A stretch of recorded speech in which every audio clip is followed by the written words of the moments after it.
जाके माफी मांगे और क्षमा याचना किए कि शंकराचार्य जी मुझसे गलती हो गई या बाबा मुझसे गलती हो गई है, मेरे कर्मचारियों से गलती हो गई है, मुझे क्षमा करिए, माफ करिए। तो उन्होंने माफ कर दिया। लेकिन सबसे बड़ी बात है कि शिखा उखाड़ना महापाप है। और माननीय मुख्यमंत्री योगी आदित्यनाथ जी की सरकार में जिस तरह से घसीट के शिखा उखाड़ी गई और बटुकों को उखाड़ा गया 12 साल 14 साल के बच्चों का, ये अपमान ही नहीं गर अपमान है और एक तरह से सनातनी धर्म का अपमान है। वो केवल बटुकों का नहीं है। और माननीय ब्रजेश पाठक जी वहां जाके क्षमा याचना नहीं मांग रहे हैं, वो 101 जो है बटुक पता नहीं कहां से बुला के और उनके ऊपर फूलों का वर्षा करा रहे हैं।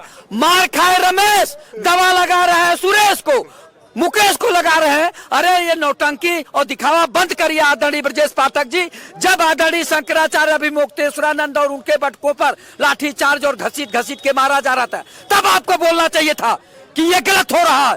तुरंत पुलिस कमिश्नर को फोन करते कि आप ये कैसे करवा दिए तो माना जाता ना, और उसके बाद उनका ट्रांसफर करवा देते। अगर सस्पेंड नहीं करा पाते तो उनका ट्रांसफर करवा दिए होते और बाबा के पास शंकराचार्य अभिमुक्तेश्वरानंद जी के यहाँ जाते, हाथ जोड़कर माफी मांगते कि हमारे कर्मचारियों से गलती हुई, मैं माफी मांग रहा हूँ। वो भी नहीं गए, योगी जी भी नहीं गए और यहाँ तक कि केशव प्रसाद मौर्य जी भी नहीं गए। केस भी लगवा दिए। अब जो केस लगवाए हैं इतना कलंकित करने वाला है। पत्रकार महोदय, बाबा किस तरह का धैर्य रखते हैं, उनके कलेजे को मैं मानता हूं। कितना धैर्यवान और इतना जो है हिम्मती आदमी बिरले पैदा होते हैं। आम आदमी होता तो हार्ट अटैक हो जाता। अरे भगवान, अरे राम रे राम, ऐसा कलंक, अरे मुंह दिखाने लायक नहीं बचे, वो भी शंकराचार्य। आप बताइए, लेकिन वो तो इतने हिम्मती हैं कि मैं इसका डट कर मुकाबला करूंगा।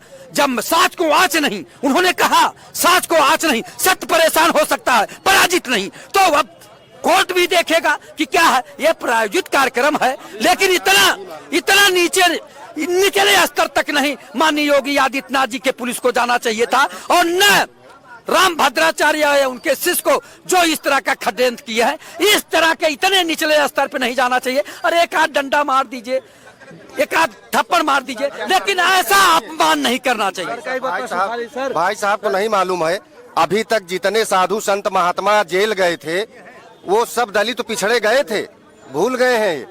अब एक शंकराचार्य जेल जा रहा है, सवर्ण तो बता रहे हैं अंग्रेजी है, रमेश सुरेश बता रहे हैं, और उनको रमेश बता रहे हैं, सुरेश बता रहे हैं। आप ये बताइए, भारतीय जनता पार्टी वो कहना चाह रहे हैं कि अगर चोट आपको लगी, दवा इनको लगाने से थोड़ी फायदा होगा। हम कहते हैं हम शंकराचार्य को रमेश मानते हैं, तो रमेश को भारतीय जनता पार्टी ने एक लाठी उनकी फोर्स ने नहीं मारा है, और समाजवादी पार्टी ने तो मार लठ उनका पिछवाड़ा लाल कर दी थी। सम्मान तो भारतीय जनता पार्टी दे रही कि उनको सम्मान वहां से वापस भेज दिया, एक लाठी नहीं मारा गया, ठीक है। और उसके बाद बता रहे हैं बटुक। अब छोटे छोटे बच्चे हैं, बताइए, वो बटुक देश नहीं चलाता।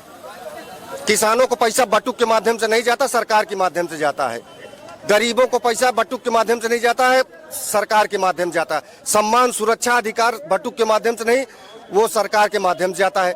सरकार ने बटुक का पूरा सम्मान किया और बटुक का एक स्थान है, पैसा देगा केवल वही इज्जत से बटुक का एक स्थान है। तो मेले में धार्मिक आयोजन था तो वो तो स्थान उनका ही। भाई आप ये बताइए, मुख्यमंत्री गए थे वहाँ लाठी चला रहे थे क्या? प्रशासन इनसे अनुनय भी नहीं किया था, अनुनय भी नहीं किया था, पूरी फोर्स इनसे कह रही थी महाराज जी आप उतरिए। ये जब महाकुंभ हुआ था तो हम लोग थे, महाकुंभ में तो पालकी से उतर के दर्शन करने गए थे। ये यहाँ इनको कौन सा सांप सूंघ लिया था जो क्या है पूरी पालकी लेकर के जाते, वहाँ पौड़ाते क्या गंगा में? अरे 2 मिनट उतर गए होते। पहली बात तो ब्रह्म मुहूर्त में साधु संत को स्नान करना चाहिए, नियम है। ब्रह्म मुहूर्त में स्नान करें और चले जाएं। सूर्य उदय के बाद जो है स्नान पब्लिक के लिए होता है। लेकिन ये तो इनको तो भारत का प्रधानमंत्री और सांसद विधायक बनना, इनके ऊपर तो नशा सवार है। ये साधु संत होते तो वो अपने गरिमा में रहते और रह करके काम करते, कोई विवाद नहीं उत्पन्न होता। और भी बहुत साधु संत हैं जो हम लोग उनको गुरु मानते हैं, देवता मानते हैं, हम लोग लंबा लंबा लेट के पैर छूते हैं। भद्राचार्य के शिष्य उनके ऊपर रेप का केस लगा देते हैं, तो अब बताइए, वो कह रहे हैं, शंकराचार्य जी कह रहे हैं कि हम निर्दोष हैं, हम पर फर्जी केस बनाया गया, अगर है प्रूफ तो लाएं, सामने दिखाएं, पब्लिक करें। वो जांच का विषय है, उसमें पुलिस भी कुछ नहीं कर पाएगी। जांच होगी, जो सच्चाई होगी सच्चाई सामने आएगी। तो लेकिन वो कह रहे हैं हमें राजनीति का शिकार बनाया जा रहा है, जो हम इनको तो राजनीति जब शिकार, उनको सब पता है कि राजनीति का हम शिकार और घोड़ा हाथी बनाए जा रहे हैं, तो उनको ये सब काम करने की क्या जरूरत है? शंकराचार्य कहीं ये सब काम करता है क्या? शंकराचार्य जाता है अपने मठ में बैठता है, लोग आते हैं, पैर छूने की लाइन लगती है। वो आके कहीं अखिलेश यादव से भिड़ जा रहे हैं, कहीं पूज्य महाराज जी से भिड़ जा रहे हैं, कहीं मोदी जी से भिड़ जा रहे हैं।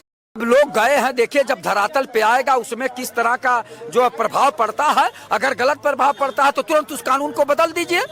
तो ये चीजें हैं, लेकिन यहाँ तो जैसे नहीं है जमींदारी प्रथा वाले कि जो वो कह दिए वही करो। जैसे पहले था ना, जमींदार थे, वो कहते थे, अरे मैं तो यहाँ तक जो है, मेरी उम्र अब 60 साल है, और जब मैं छोटा था तो तमाम ऐसे लोग जो उस प्रवृत्ति के थे 4 डंडा गांड पे मारते थे, कहते थे पढ़ने आओ, जाके गाय भैंस चराओगे कि यहाँ चले आए पढ़ने। और दलितों को कहते जाके वहाँ गोबर वोबर उठाओगे हमारे घर, झाड़ू वाड़ू लगाओगे कि यहाँ चले आए, जब डांटते थे चले जाते थे लोग। उसमें कुछ लोग जो है डंडा उंडा खाते खूते पढ़ लिए, और अब जो है थोड़ा उनका दिमाग और आगे बढ़ा, डिग्री कॉलेज तक गए और पोस्ट ग्रेजुएट भी किए, उसके बाद PhD किए, D.Litt किए, IIT भी कर रहे हैं। बीटेक अब संविधान जब से लागू हुआ तो उसका असर धीरे धीरे आया है, तुरंत नहीं आया भैया। एक बात बता दें, जो संविधान 1950 में बना उसका प्रभाव तत्काल नहीं काम किया। ये 50-60 साल के बाद शुरू हुआ कि थोड़ा बहुत लोगों में ज्ञान आया, थोड़ा पढ़ने लगे। तो इस तरह की बात है। पहली बात की दलित का अगर देखा जाए, चाहे दलित हो चाहे OBC हो, ये अगर यहाँ से मुस्लिम जब आक्रमण किए हैं, उसके बाद अंग्रेज आए हैं, उसके पहले का देखो तो सब सही थे, क्योंकि यादवों की भी सरकार मतलब राजा बने हैं, SC भी राजा बने हैं, हर जाति, ब्राह्मण भी कुछ समय के लिए राजा रहा है, ठाकुर भी क्षत्रिय में सबसे ज्यादा समय के लिए वही रहे हैं। तो वहां तक तो सही था, उसके बाद ये डाउन हुआ। कहाँ समर दबाए रहे हमेशा। देखिए जो आप बता रहे हैं, उस समय हम आप नहीं थे, उस समय के पूर्वजों ने क्या तकलीफ जो सहा होगा, चाहे सवर्ण समाज के पूर्वज और चाहे हाँ पिछले जो जितने लोग थे, क्या सहा होगा वो तो हम लोग केवल जो है सुनते हैं। आपको बता दें, ये आप जो कह रहे हैं एकदम सही कह रहे हैं। तब जनसंख्या कुछ कम थी और इससे पहले भी तमाम बातें हुई, लेकिन अब जनसंख्या 140 करोड़ हो गई है।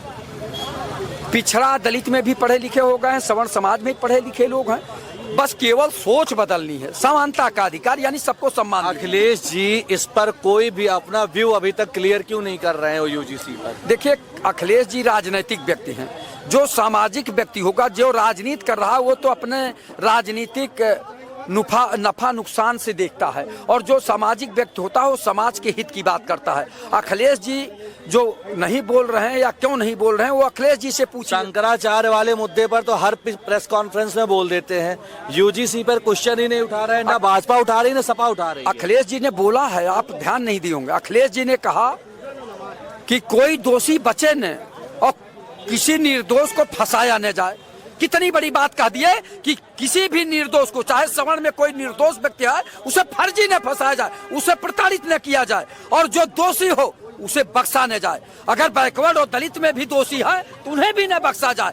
इतनी बड़ी बात कहे अखिलेश जी। अखिलेश जी समाजवादी पार्टी के सवर्ण तो यही मांग कर रहा है कि इसमें एक ऐसा क्लॉज लाया जाए कि अगर गलत कोई FIR करता है, गलत ठोकता है केस, तो उसको भी सजा हो। पत्रकार महोदय, अब तो कोर्ट में है, कोर्ट क्या डिसीजन करता है, और ये जो कमेटी में लोग हैं वो कौन सा डिसीजन करते हैं, अब तो उनके हाथ में है। इस पे बहुत ज़्यादा बहस करने की बात नहीं। लेकिन आपने शंकराचार्य जी का नाम ले लिया।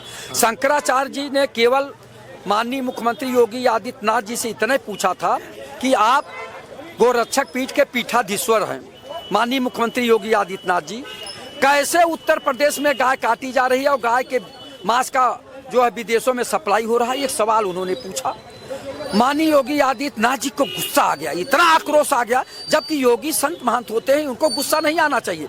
और उन्होंने वहां तो जो किया, उनकी शिखा खिंचवाया, उन लोगों को घसीट घसीट के पिटवाया, लेकिन उसके बाद भी उनका दिल नहीं भरा। आप ये बताइए, किसी व्यक्ति के ऊपर ऐसा कलंकित करने वाला मुकदमा तो नहीं दर्ज कराना चाहिए था। आप 2-4 जो है 144 और कौन सा 151 की धारा लगा के भले जो है उनको परेशान कर दिए होते, लेकिन इस तरह का कलंकित करने वाला जो मुकदमा लिखाया गया है माननीय मुख्यमंत्री योगी आदित्यनाथ जी, ये बहुत दुखदाई है और संत महंत मुख्यमंत्री है। ऐसा मुकदमा नहीं लिखवाना चाहिए था, चाहे जो कुछ भी हो। आप ये बताइए, किसी का मान सम्मान और इज्जत आपने तो रौंद दिया, एकदम शीशा लेदर करा दिया। आप बता दीजिए कैसे वो व्यक्ति निर्दोष होके कैसे समाज में वो उसकी प्रतिष्ठा फिर बढ़ेगी? क्या आपके पास कोई यंत्र है?